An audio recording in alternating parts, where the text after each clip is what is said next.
Lijep pozdrav svima prijateljima u emisiji Pot puti. Tokrat ćemo biti na posjeti u Čitluku, govorit ćemo o Svetoj zemlji. Želim vam dobar prijem emisije i sve dobro.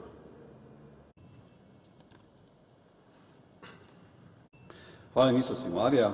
Danas ćemo govoriti o Svetoj zemlji. Riječ predajem fra Miko Stojić. Dobrodošli u našoj emisiji Pot puti. Hvala lijepa. Molim, ako se našim gledalcima emisije Pot puti predstavite i možda da mi pomognete gdje sam danas ja vaš gost. Sam u Čitluku, ali gdje Čitluk leži blizu Međugorja, ali mislim da je najbolje da vi kažete gdje i kako. Ja sam Miko Stojić, član sam ove Hercegovačke franjevačke provincije i u isto vrijeme sam komisar za Svetu zemlju ili povjerenik za Svetu zemlju. Tu sam župnik u Čitluku još do kraja ovoga ljeta, a nakon toga ću ići u Sarajevo, bit ću direktor Caritasa Biskupske konferencije Bosne i Hercegovine.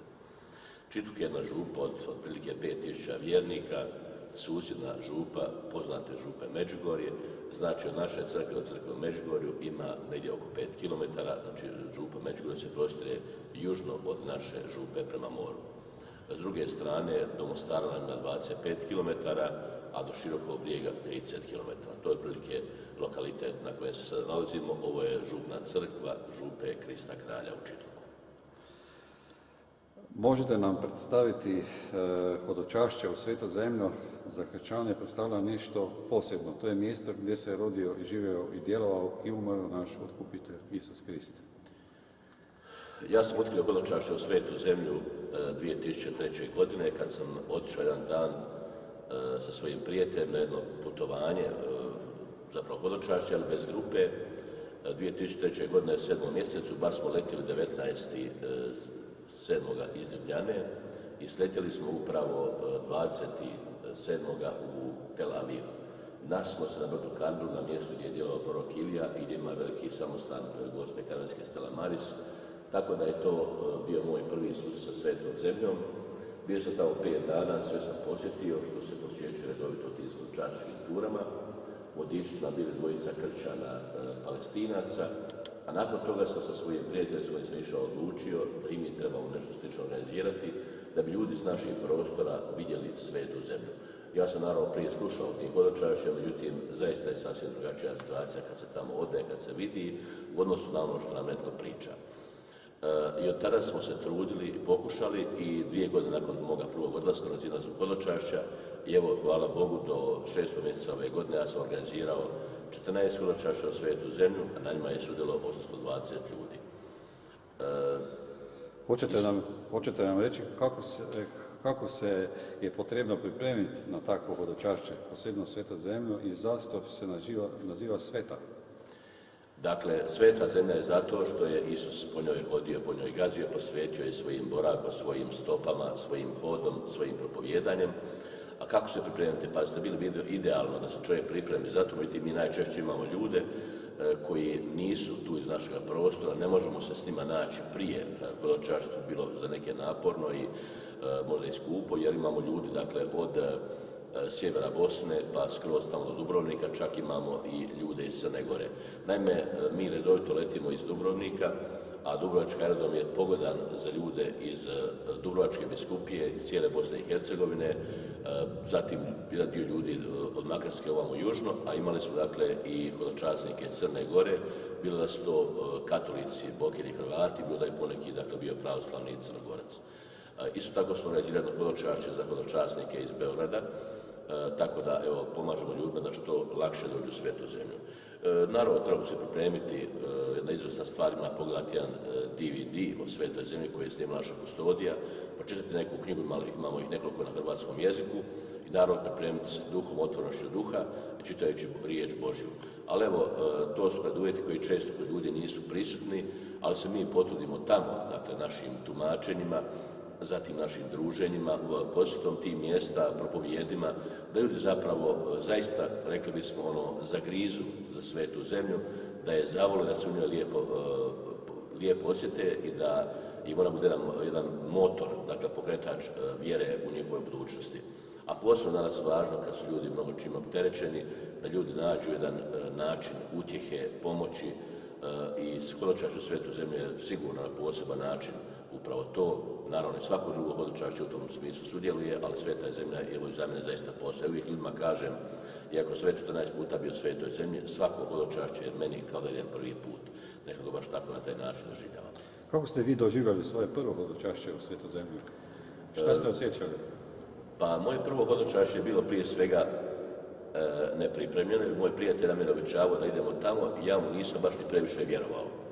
Jer nismo rekli, evo, dogovorimo se za neke manje stvari, čovjek odredi termin, on kaže kad mogli poći, pa ovako, onako, jednog dana mene zove, ajde idemo sutra u Svetu zemlju. Pa ja kažem, pa nije to otići u Mostar. On kaže, ja imam slobodan termin, imam previše posla, svet je besplatno od naše agencije, tako ja sam pošao tada. I kažem, sletio sam u Tel Aviv, nakon toga smo išli na brdo Karmel, gdje sam gore doživio baš na blagdan Svetog Ilije, mnoštvo kršćana je tada bilo na svetim misama i mi smo bili na svetoj misi s jednom grupom mješovitom, a svetu misiju je predvodio jedan svećenik sa Nema veze. S Filipina, mislim da je bio Filipina, ali govorio engleski, jako slabo je govorio engleski, ja isto ne znam vaš engleski, ali je doživljaj svete misije, svega je bio jako lijep. I nakon toga smo mi u tim danima posjetili sva ta mjesta i hvala Bogu da sam imao priliku nekako biti bez grupe, tako da se sve mnogo dublje proživljava i nismo nekog fiksnog programa, mi smo mogli ostati koliko smo htjeli. Dakle, grupa ipak čovjeka obvezuje, veže, kažemo idemo sada, polazimo i tako. Možda kad je čovjek nekad najdubljem osjećaju zanosu, molitvi, treba ispoštovati program i ići dalje. Evo, kad meni je bilo zaista veličanstvo, da je meni prva odluka bila, kad je to završilo, mi moramo organizirati hodočašće i voditi naše ljude u Svetu zemlju. Koliko hodočasca je hodočastilo sa vama i kakve su danas okolnosti u Izraelu? Mi smo do sada imali 820 hodočasnika jer svako ime upisujemo i čak održavamo s njima pomalo kontakt, iako su ljudi iz daleka, dakle 820 ljudi.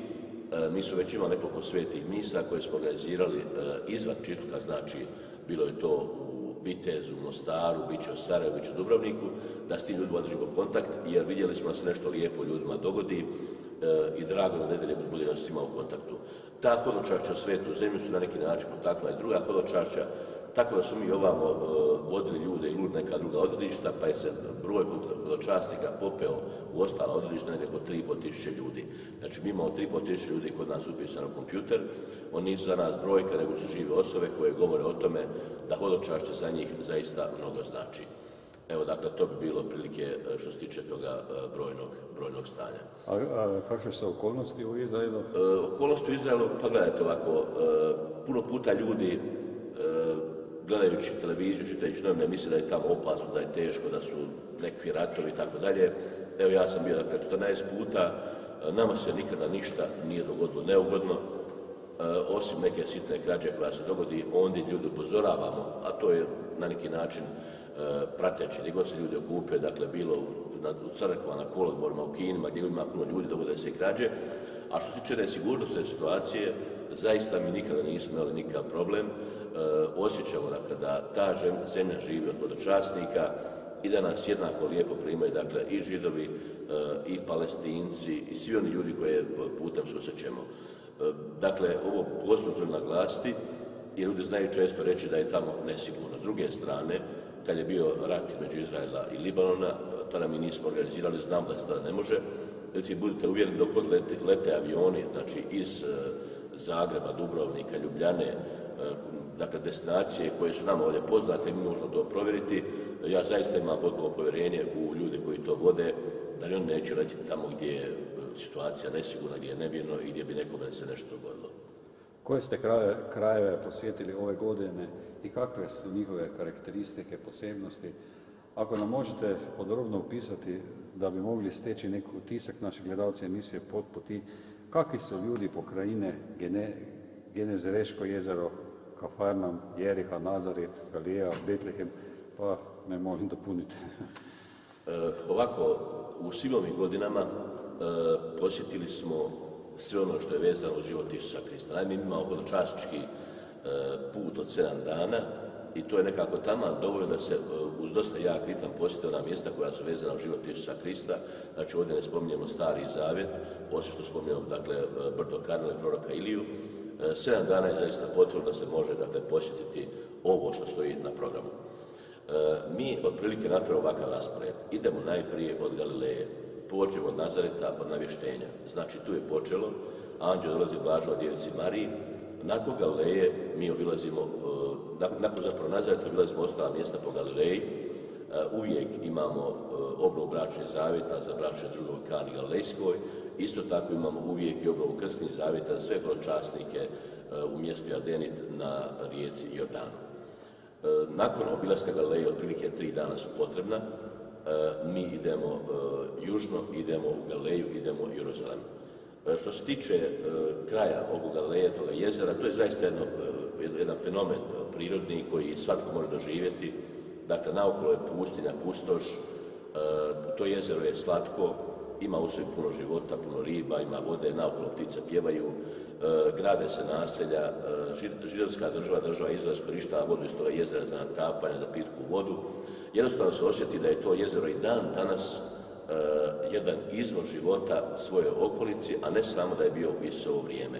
Jer danas je tehnika otišla mnogo, međutim danas se pije jedna obična voda, znači ne možemo je od nečega praviti, znači može biti voda koja je nečim uprljena i možemo čistiti, međutim voda iz Galilejskog jezera je tu, stoji na raspolaganju svima. Taj sam kraj je jako lijep, živopisan, nekako se osjeća da je više, kao što kaže pjesma crkvena Cvjetna Galileja, da ima tu više života nego dole na jugu, i sam kraj je nekako pitom.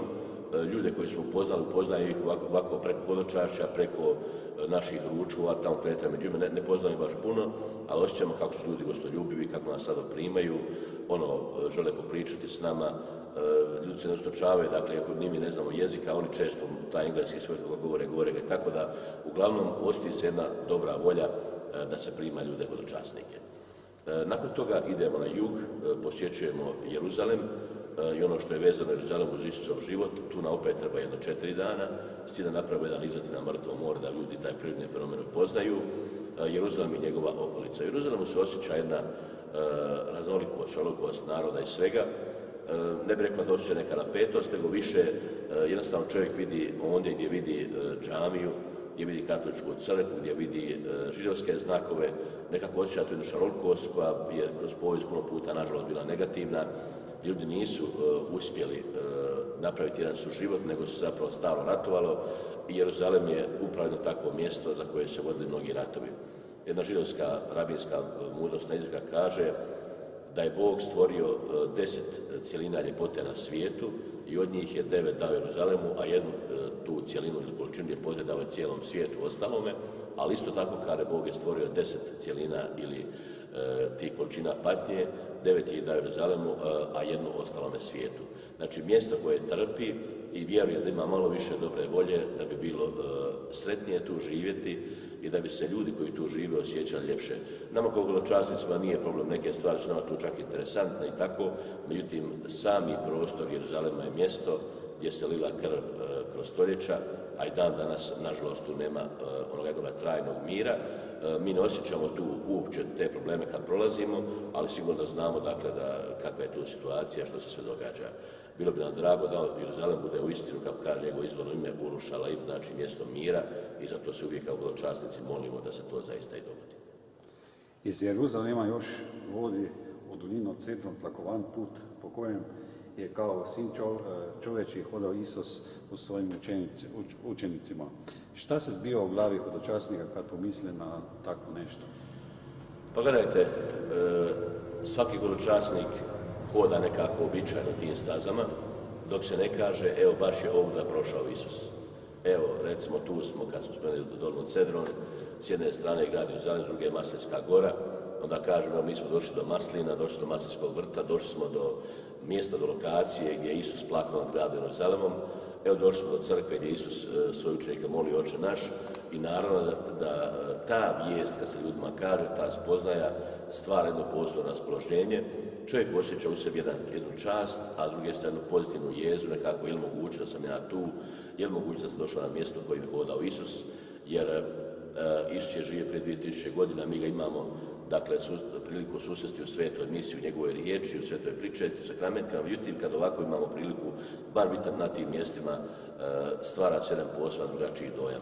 I zaista da ljudi koji idu na takva hodočašća u tim momentima nešto posebno osjećaju i sve nekako time usmjereno. Mi smo imali baš nedavno priliku, kad smo došli u Nazaret, onda smo rekli ljudima, ima navečer krunica u 9 sati u crkvi navještenja. Znači, evo sad da znate kao informaciju, bit će između ostalog, molit ćemo nešto na hrvatskom jeziku. Nijedan hodočasnik naš nije ostao u hotelu, nije otišao u grad. Kad svi su došli, jednostavno osjećaju, tu smo, to je ono pravo. Evo, kad bi bilo još dobre volje kasnije to zadržati, a znate sami dobro da ono što je dobro, da nama teško ide. No, u svakom slučaju, dakle, svako mjesto koje je prošao Isus, u nama pobuđuje jedan pozitivni osjećaj, jedne časti, jedne sreće, evo, jedno pitanje, jesam ja stvarno tu ili ovo stvarnost ili se nešto događa kao u snu. Na Maslinino Nikovoj gori još uvijek raste starodavne masline, baš kao u Isusov vremena. Kako to hodočasniki doživljate? Dakle, na Maslinskoj gori imamo te masline, nama govori uvijek da su dendrolozi, stručnjaci ispitivanja starosti drveta, da su rekli da tu postoji nekoliko maslina koje sigurno mogu biti vremenski iz Isusovog vremena. Pa i njihova starost, njihova debljina i šupljine po njima to govore, a mi znamo da je Isus tu ostao sam, odvojen od svojih učenika, da je se tu molio i nekako svaki hodočasnik osjeti tu jednu supatnju, suosjećanje s Isusom i zaista je taj Maslinski vrt poseban. Vrhunac toga je nekako ona crkva koja nema na sebi pravi staklenih prozora, nego ima od alabastrnih tih dijelova napravljene kao prozore koji pomalo propuštaju svjetlost. Crkva je iznutra sva mistična, dakle ona je malo tamna, a ima toliko dovoljno svjetla da možemo po njoj hodati, prepoznati da ne bismo posrnuli pali, ali zaista svaki hodočasnik ondje pokloni se kamenu, poljubi kamena koje se iznojio krvavim znojem, jer jednostavno to je tu. Znači, sve ono što Isus govori, naučavao, činio čudesa, sve je to nekako lijepo i drago, ali baš tu čovjek osjeti Isusa, ne samo Boga, nego baš čovjeka koji pati, koji trpi i u nama se vrlo brzo probudi ta osjećajnost i ljudi na poseban način štuju to mjesto. Dakle, kao mjesto našega spasenja, otkupljenja, ali isto vrijeme kao mjesto muke i patnje onoga koji nije smio to doživjeti od nas ljudi, a ipak je doživio. I u tom momentu sigurno da svatko od nas nekako požali zašto mi svojim grijesima ili svojim zlima vrijeđamo Isusa, da on na neki način iznova mora trpjeti. I opet kad iziđemo iz te crkve, tako je napravljen hod u krug, da se opet vratimo pored maslina, da dobro ih vidimo i stvori se jedna čežnja od čovjeku, ja zaista ovdje želim opet doći. I ja sam razmišljao o tome da organiziramo jedno hodočašće u obliku duhovnih vježbi, gdje bismo u 7 dana posjetili samo nekoliko mjesta, kako se dogovorimo, ali da bi zaista na tim mjestima ostali pola dana, zaista uroniti u ono što se dogodilo na tom mjestu. Evo da kažemo, ja ću gdje sad vremena, bit ću u molitvi, baš zato što Isu učenici u to vrijeme nisu s njim to mogli učiniti. To je vrlo lijepo. Kako izgleda danas mjesto posljednje večere? Vrt, Getsamina, Isusov grob, Golgota i drugi poznati krajevi Isusove muke i smrti? Pa ovako, pojedina mjesta su ostala dosta sačuvana. Recimo, Maslinski vrt je zaista jedan vrt maslina. Ostalo je to sve isto što se tiče samih maslina, samo su one ograđene da ljudi ne bi trgali, naravno, jer sad ko želio ponijeti jedan listić te masline. Pored nje je ta crkva, zatim isto tako Brežuljak gdje je Isus na Maslinskom vrtu i plakao na svojih grad Jeruzalemu, tu ima jedna lijepa crkvica mala, gdje se stvarno vidi grad, panorama grada. Dalje, kršćani su tamo pravili crkve, su na taj način sačuvali sveta mjesta od devastacije. Danas, recimo, brdo Kalvarija se ne doživlja uopće kao brdo, jer ono je, dakle, u crkvi, ali kad se uđe u crkvu Kristova groba i uskrsnuća, koji danas drže pravoslavnu uglavnom, ali su ima također Franjevci i ostale kršćanske grupacije.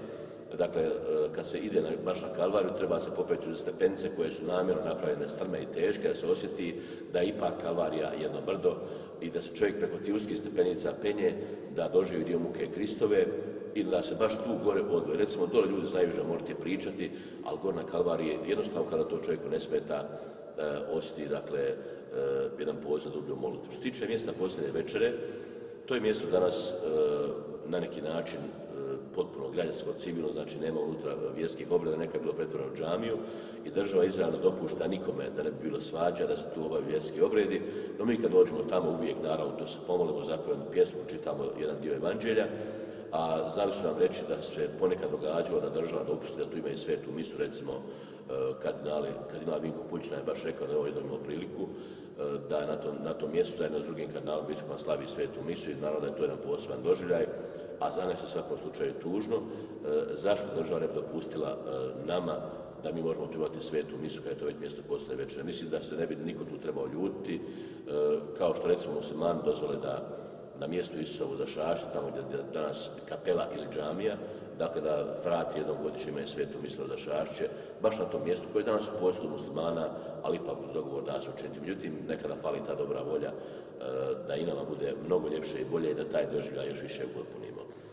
Na ostalim mjestima, po mom sudu, su pametno radili, da su napravili te crkve, da se ne može odatle odnositi, jer ljudi normalno uzmali neki kamenići, komad, kamen, ne znam ja čega, a kad se dođe, sve se lijepo može vidjeti, a ne može se ništa tako uzeti da bi se devastiralo, ruiniralo, nego ta crkva čuva to sveto mjesto i spomen na ono što se na tom mjestu dogodilo kad je Isus na tom prostoru živio. A tko upravlja tim objektima?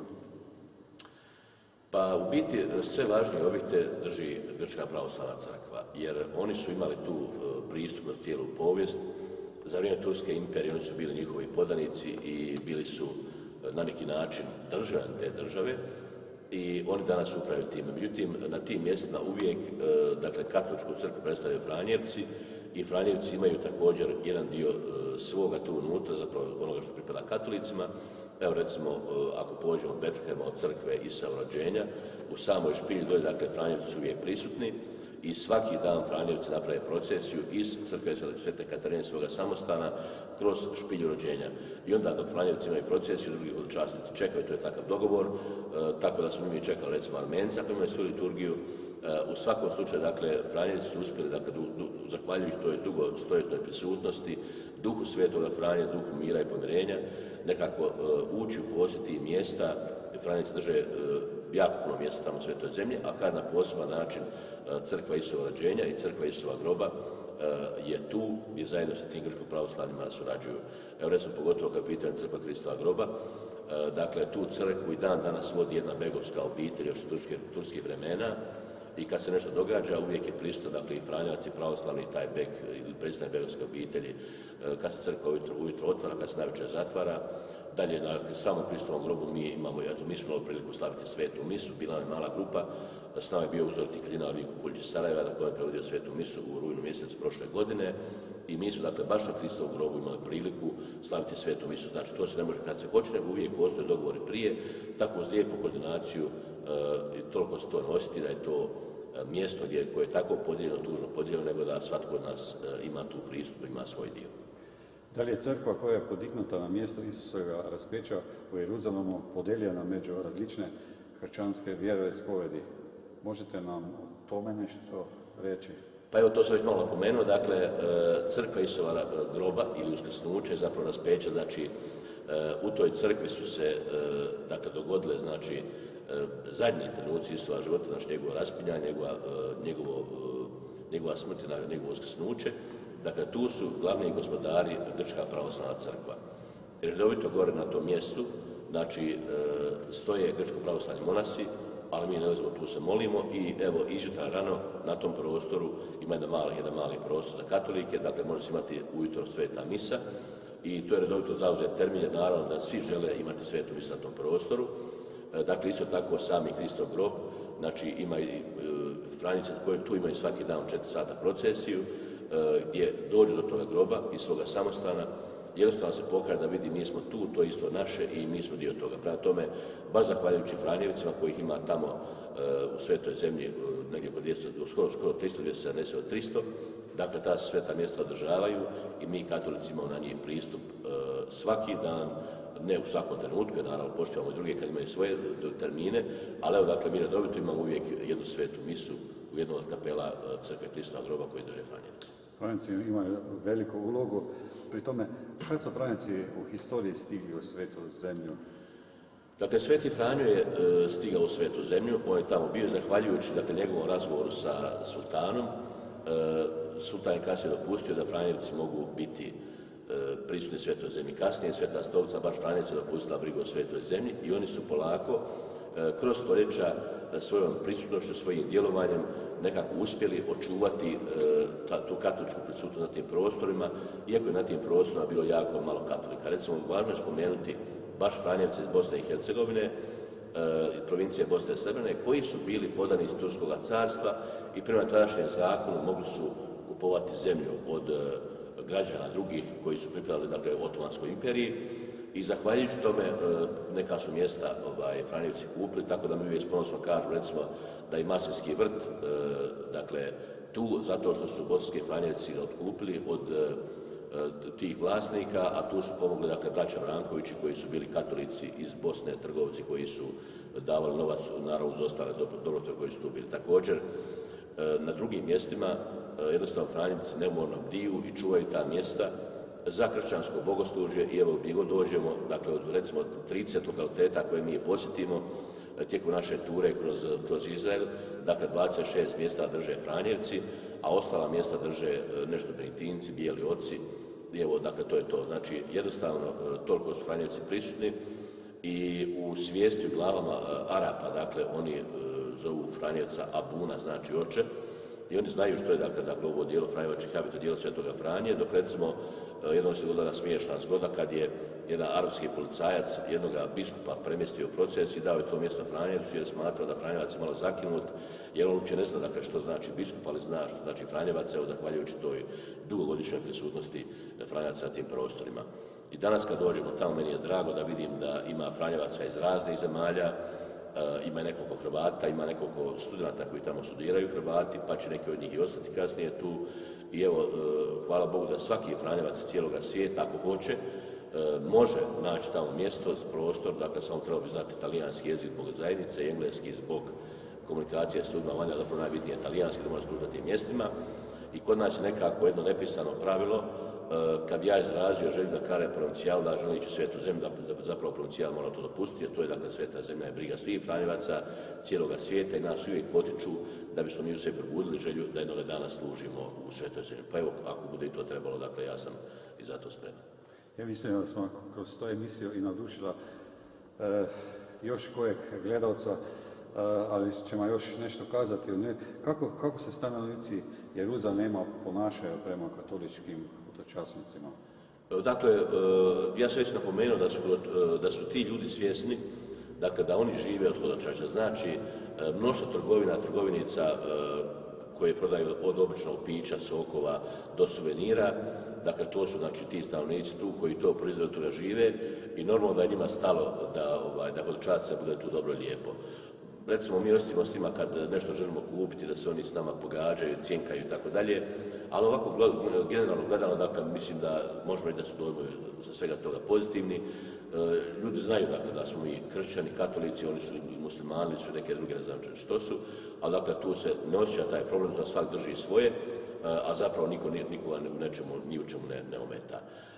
Mi kad prolazimo križnim putem, tu se osjeti da ti ljudi rade svoj posao, trgovine rade, oni to baš ne zatvaraju, ali nas isto ne ometaju, a mi idemo tu, tako da imamo još jedan nekako potpuniji dojam hodočašća i potpuniji dojam toga križnog puta, da kažem da je stvarno teško proći kroz te trgovce, kroz tu masu, ali mi idemo svojim putem jer nisu ni bilo lako i taj svoj put križni pređemo. Lijepo je da posljednje postaje doživljavamo na taj način da uđemo s krova crkve, tako da nas tu nitko ne ometa, nego baš u tišini prođemo lijepo skroz do Kristova groba.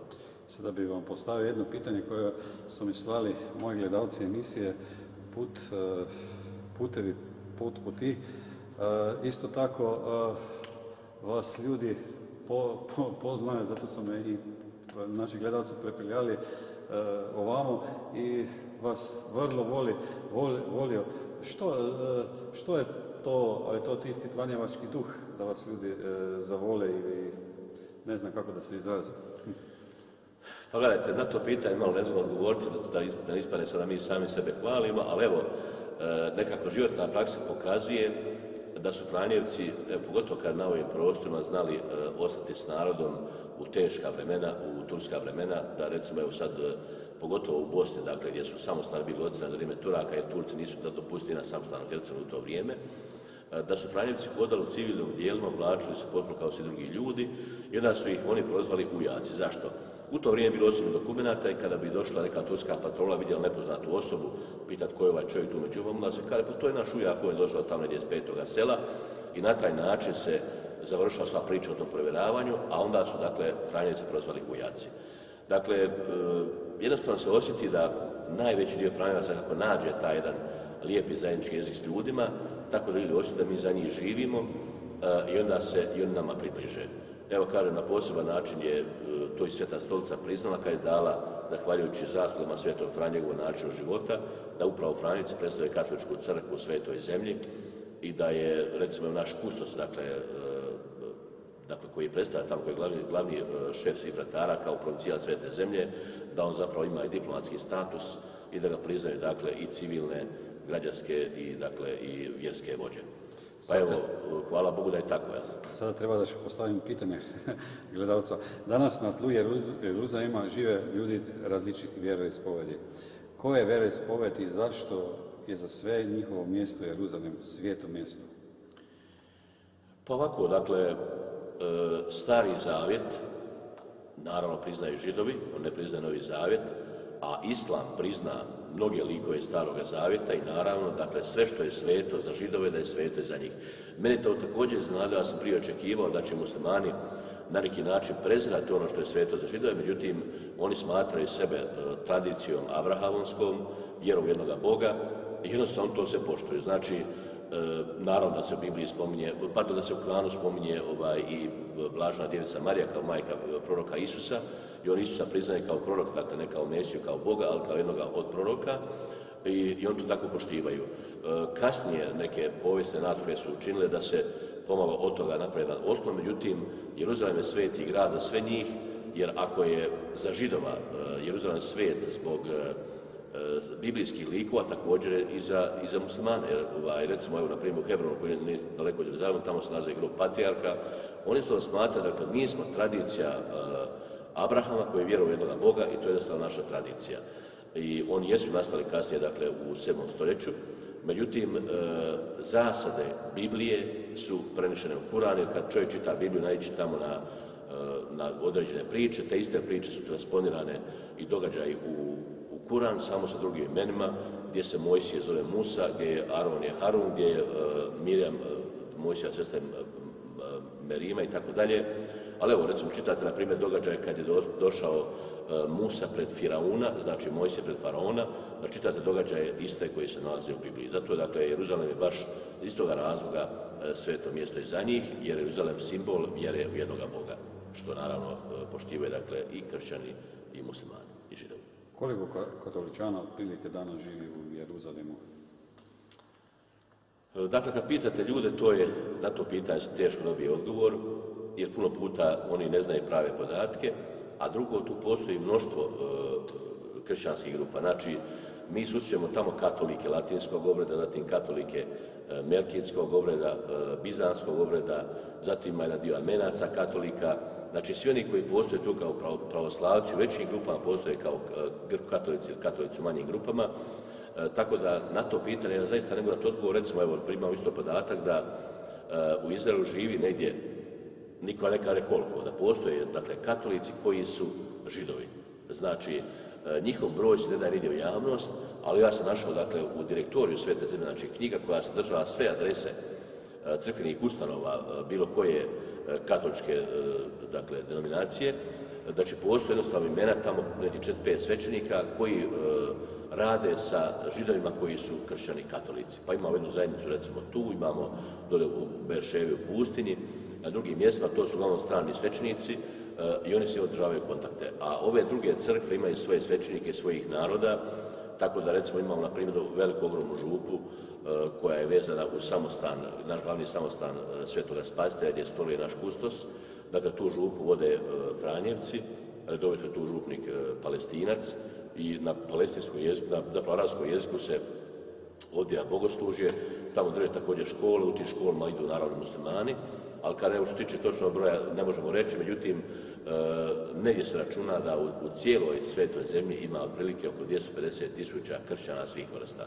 To je jako mali broj, s obzirom da ima dakle, država 7 milijuna stanovnika i baš posebno naš papa apelira na to da se tim kršćanima pomaže, da ostaju tamo, da ne bi sveta zemlja postala muzej, nego bude ipak prostor u kojem živi ljudi kršćani.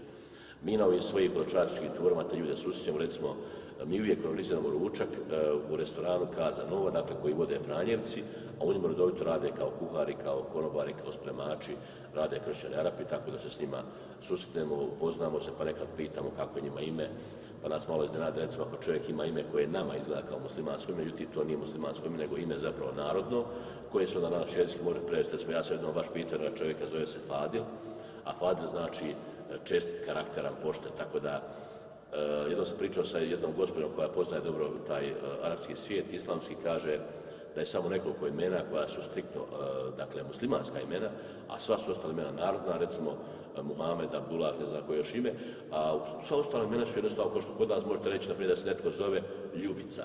Sad to je znači cvijet, ljubica violeta ili ljubičica i osoba nosi to ime, znači to nije određeno ni nacijom, ni vjerom, nego jednostavno to je jedan prirodni fenomen. Možete imati recimo ne znam, sunčica recimo, dakle dobro ime po suncu, znači sunce svako jednako pripada, tako da to nisu znači islamska imena, nego su dakle njihova narodska imena koje nekad nama mogu malo smiješno zvučati, a pogotovo zbog toga što mi očekujemo da ljudi imaju kao kršćanska imena, imaju, ali su opet arapizina, recimo mi smo jednoga pitali kako se zove, kada zove se Hana, to jest Johana, znači to je biblijsko ime Ivan. Sjećate se vi možda nekog posebnog događaja svjedočenja vjere koje ste doživjeli sami ili neko iz vaše skupine iz hodočasnika na hodočašću? Pa mi smo u početku čak od ljudi tražili svjedočanstva, međutim tu su ljudi malo škrti, ljudi pričaju kako bi bilo lijepo, dobro, lijepo su doživjeli, ali ja kasnije čujem od dosta ljudi da kažu, evo, ja sam jednostavno svetoj zemlju preobratio, više ne radim to, sad radim to i tako dalje. A ja budem spomenuo možda hvale vrijedno jedan bračni par koji je s nama išao na hodočašće 11. mjesecu prošle godine. Ljudi se bave biznisom, inače su ljudi dobroga srca, poznati, priznati kao humanitarci, kao njih poznaje, dakle, poznaje i siromašni iz njihovog prostora. Dakle, ti ljudi koji imaju novac, koji su išli s nama na hodočašće i koji taj novac na koncu i dijele i pomažu drugima. Ja sam čuo da je taj gospodin kupio mnogo suvenira u svetoj zemlji, vratio se ovam, podijelio je svojim prijateljima koji su kršćani i rekao je, nakon ovoga nije mi žao umrijeti. Dakle, tako se nešto lijepo nije dogodilo, međutim, tako je se baš dogodilo da su on i supruga, nažalost, eto, baš nakon toga, pred Božić prošle godine u prometu nastradali, poginuli su, ostalo za njih 4 djece, koji su, samo jedna čerka najstarija nije maloljetna, svi ostali su maloljetni, ali evo kažem, to je jedan primjer gdje nekako ljudi kažu da su tako nešto lijepo doživjeli, da može umrijeti, znači da jednostavno više ne da želi umrijeti, nego da jednostavno nema više nešto veće doživjeti, to je doživio i zato je spreman dakle, da umre. Prije ste kazali da ćete nastupiti novu dužnost pri Caritasu, pa bi možda ukratko i nešto kazali o Caritasu, o pomoći ljudima. Vjerovatno je to u ovo doba najbitnije, potrebna je na jednoj strani i novac, ali još više je tudi potrebna duhovna hrana. Pa ovako, biskupi Biskupske konferencije Bosne i Hercegovine mene su imenovali direktorom Caritasa i na tu ću dužnost stupiti na jesen, jer ovoga ljeta još uvijek tu slavimo 90. obljetnicu naše župe, pa zbog toga sam ostao do 1.9. inače sam trebao tamo prijeći ranije. Caritas, dakle latinski Caritas, hrvatski ljubav, znači posljedica naše vjere, našega života. Znači, ako mi vjerujemo u Boga i doživljavamo Božju ljubav, ne tako normalno da i mi tu ljubav dalje širimo na onaj način koji je nama dostupan i kako to očekuje od nas onaj tko je na neki način ugrožen. Znači, to može biti jedna lijepa riječ, razgovor, druženje, posjećivanje bolesnih, ali isto tako savjetovanje koji su možda u nekim lošim životnim okolnostima, koji su pošli po lošim putem ovisnosti i tako dalje. A najčešće je Caritas svede na neko financijsko pomaganje, jer jednostavno određeni ljudi u životu nemaju ono zaista osnovno što treba imati. I evo, drago mi je da su biskupi prepoznali u meni tu osobu, jer sam ja inače kroz svoj život nekako uvijek time bavio kao jedni sastavni dio svoga svećeničkog rada i mnogo sam akcija pokrenuo.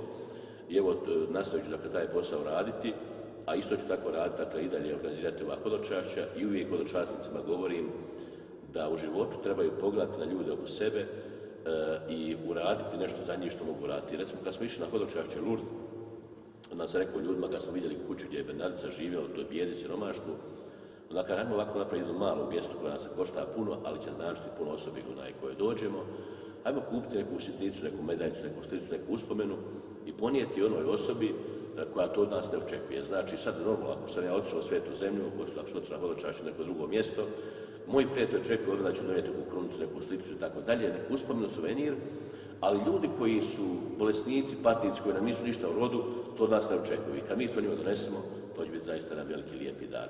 I uvijek hodočasnik se dosta poticao da oni na neki način nešto od sebe daruju, da urade za te. A s druge strane, sad kad već imamo ovu funkciju, još više iskoristiti poznanstvo s tim ljudima, da preko raznih akcija i pogotovo preko donacijskih telefona, mobitela, možemo ponešto uraditi za ljude koji su potrebni. Tako da sve te ljude imam u kompjuteru upisane, održavat ću kontakte i pod vidom, dakle, ovoga Caritasa, da kažem, mi koji smo doživjeli mnogo toga lijepo na hodočašćima, možemo jedan dio žrtvovati tako da učinimo život ljepšim onim ljudima kojima je život težak. To ste vrlo lijepo kazali. Šta bi na kraju preporučio našim gledalcima emisije Pot po ti? Ovako, zahvaljujem, dakle, prije svega na ovoj emisiji, da i na ovaj način se širi istina o Svetoj zemlji, što je zapravo meni bio cilj kad smo osnovali našu udrugu Sveta zemlja, dakle, da širimo istinu o Svetoj zemlji, da ljudi mogu iste lijepe stvari doživjeti, a kad je baš pitanje Sveta zemlja, ja bih rekao ljudima da se isplati poneki novčić ostaviti po strani i čuvati ga za hodočašće. Jer kad čovjek odluči poći na hodočašće, nekad u tom pomogne i neki prijatelj ili obitelj i tako dalje, ali da se stvara taj duh jer zaista vrijedi. Jer mi znamo u životu reći, dakle, novaca nikad nema dovoljno. Dakle, kad bi neko ako misli da nema i dovoljno, međutim, drago mi je da sam doživio od hodočasnika koji samo mišlju da su rekli, evo ja sam skupio, jedva sam skupio i nije mi žao da sam čak posudio novac, ja ću kasnije vratiti, ali mislim da se isplati za to darovati. Meni je drago da imate priliku iz Slovenije ići u Svetu zemlju. Evo ja sam na koncu prvi put letio iz Slovenije baš sa ljubljanskog aerodroma u Svetu zemlju, tako da te izvanjske okolnosti postoje uz malo dobre volje da se učiniti, dakle, da se to hodočašće dogodi. A inače, poručujem svim ljudima da živimo ono što nam naša vjera govori i da na taj način stvaramo jedno dobro, lijepo raspoloženje u svojim srcima, svojim životima, sa svim onima s kojima se svaki dan viđamo, a da budemo u životu otvoreni za potrebe svih ljudi. Često u životu neću imati možda priliku nekom strancu pomoći, ali ako samo ta spremnost ona postoji, ona mnogo znači. Pa evo, dakle, molimo se dragom Bogu da te plemenite stvari, ideje i misli koje nam nadahne naša vjera, da budu zaista dio našeg života. Mi ćemo sami biti sretni, a drugi će također biti slobodan sretni da doživimo u istinu to Svetoga pisma kad kaže blaženije je i bolje je davati nego li primati. Iz srca bi se vam zahvalio za gostoprimstvo, za sudjelovanje u emisiji Pot po ti i da još naprijed ostajete u službi ovog malog čovjeka i neka vam bude Bog bogat naplatnik u večnosti i hvala lijepa. Hvala lijepa i vama. Lijepo zdravi Čitluka, moji gledalci u Sloveniji, hvala Isus i Marija.